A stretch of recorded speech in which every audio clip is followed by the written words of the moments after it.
Welcome to bird media. నేను మీ పవన్ కృష్ణమూర్తి. ఏంటది నిన్న ఒక స్టేట్మెంట్ విన్నాం. ప్రశ్నించేవాడు పులైతే క్వశ్చన్ చేసేవాడు వేటగాడు, ఆ వేటగాడే రావణ్. ప్రశ్నించేవాడు పులైతే క్వశ్చన్ చేసేవాడు వేటగాడు.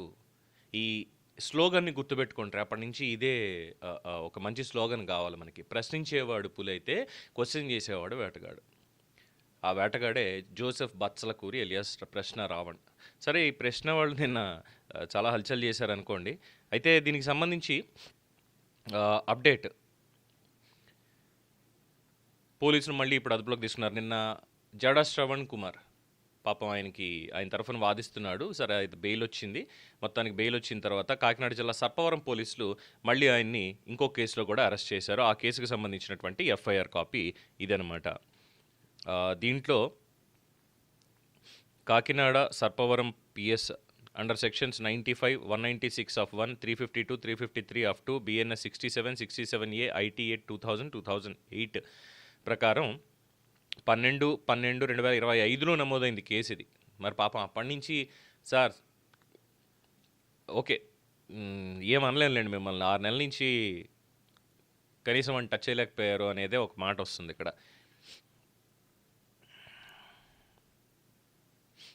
కిషోర్ అనేటువంటి వ్యక్తి ఇచ్చినటువంటి కంప్లైంట్ వివరాలను ఒక్కసారి చూసినట్లయితే, the accused Ravana, who is operating the Prashna social media channel, has allegedly used minor children in Pittapuram to create, publish politically motivated videos targeting Honorable Deputy Chief Minister Sri Pawan Kalyan Garu. The accused uploaded the video Pittapuram cast under the discrimination on YouTube video URL something, and circulated its promo on somewhere else in everywhere, and showing clear intention to exploit minors for political propaganda such acts amount to child exploitation, mental abuse and violation of the Juvenile Justice Act BNS and IT Act. The accused has also posted earlier defamatory material targeting the family members of Honorable Deputy Chief Minister, and further uploaded another defamatory video, Che Gu Vera to Cheddi Veera. Ee videos kuda yes, defamatory kinda showing a continuous digital campaign to defame and provoke public disorder.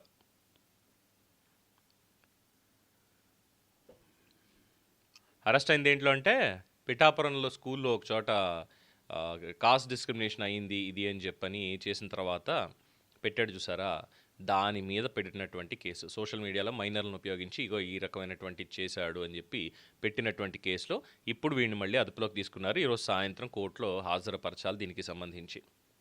Maybe నిన్నటిదంటే దానికి సంబంధించి జడ్జిగా చెప్పారట, social మీడియాకి సంబంధించి నోటీసులు ఇవ్వాలి, నోటీసులు ఇచ్చి అరెస్ట్ చేయాలి తప్పితే ఇంకోటి కాదు అని చెప్పని అన్నారట. అందుకే బెయిల్ వచ్చింది.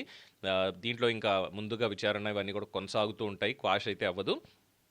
బట్ దీనికి సంబంధించి వచ్చేసరికి మాత్రం ఖచ్చితంగా చాలా గట్టిగానే ఉంటుంది. అయితే నిన్న ఈ కేసుకి సంబంధించి గొల్లప్రోలు మండలంలో పాఠశాలలో 2025లో జరిగినటువంటి గొడవల్ని కుల ఘర్షణగా చిత్రీకరిస్తూ వీడియోలు పోస్ట్ చేశారన్న ఆరోపణ మీద కేసు నమోదైంది. ఇప్పుడు దీనికి సంబంధించి ప్రశ్నిస్తే, నేను సమాధానాలు చెప్పను, నా అరెస్టును కూడా యూట్యూబ్లో వీడియోలుగా అప్లోడ్ చేసి వ్యూస్ సంపాదించుకుంటాను. Clear intention. వీడికి పబ్లిసిటీ పిచ్చ, మామూలుగా కాదు. పబ్లిసిటీ పిచ్చి మామూలుగా కాదు. దానికి తోడు ఈ బ్యాచ్ అంతా తయారైపోయారు కదా, ఆ బ్యాచ్లో కూడా వీడొకడు. ఎలాగైనా రేపన్న రోజు పబ్లిక్లో మంచి అయిపోవాలి, అంతే తప్ప ఇంకోటి కానే కాదు.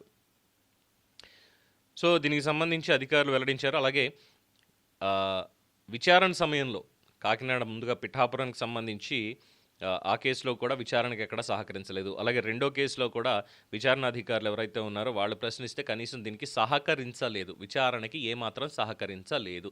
ఇందులో బెయిల్ రావడం కాస్త కష్టమే అని అభిప్రాయపడుతున్నారు. మరి చూడాలి, ఎందుకంటే పేరు మోసినటువంటి జడా శ్రవణ్ కుమార్ గారు రావణ్ తరఫున ఇప్పుడు న్యాయవాదిగా ఉన్నారు. మరి ఆయన అరెస్ట్ ఎప్పుడు ఏంటి అనేది ఇంకా తెలీదు.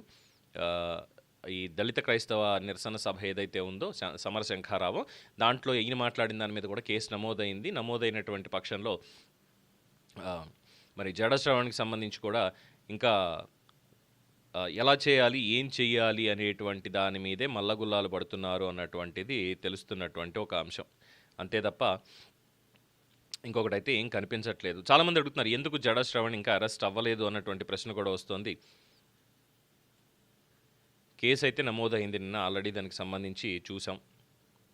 దర్యాప్తు ప్రారంభించడం జరిగింది. కానీ అక్కడ దర్యాప్తు ప్రారంభించేసరికి ఈయన రావణ్ గాడికి లాయర్ కింద వెళ్ళిపోయారు.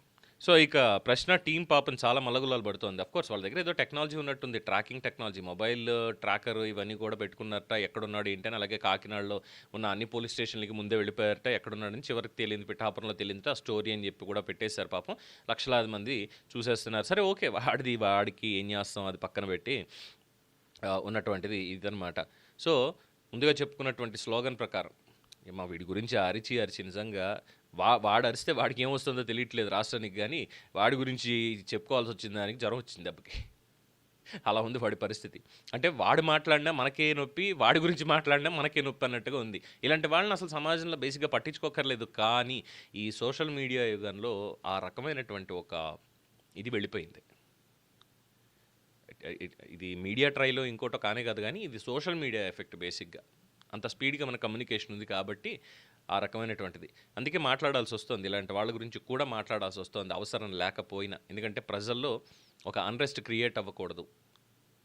అన్రెస్ట్ క్రియేట్ అయ్యి అనవసరమైనటువంటి ఈ గొడవలు ఇలాంటివన్నీ ఉండకూడదు. అలాగే అబద్ధాలు ప్రచారం కాకూడదు అనేటువంటి ఒక చిన్న ప్రయత్నమే తప్ప ఇలాంటి వాళ్ళకి ఇంపార్టెన్స్ ఇవ్వడం అనేది వేస్ట్. ఎందుకంటే దీనికంటే చాలా ఇంపార్టెంట్ ఇష్యూస్ మనకు చాలా ఉన్నాయి మన రాష్ట్రానికి సంబంధించి.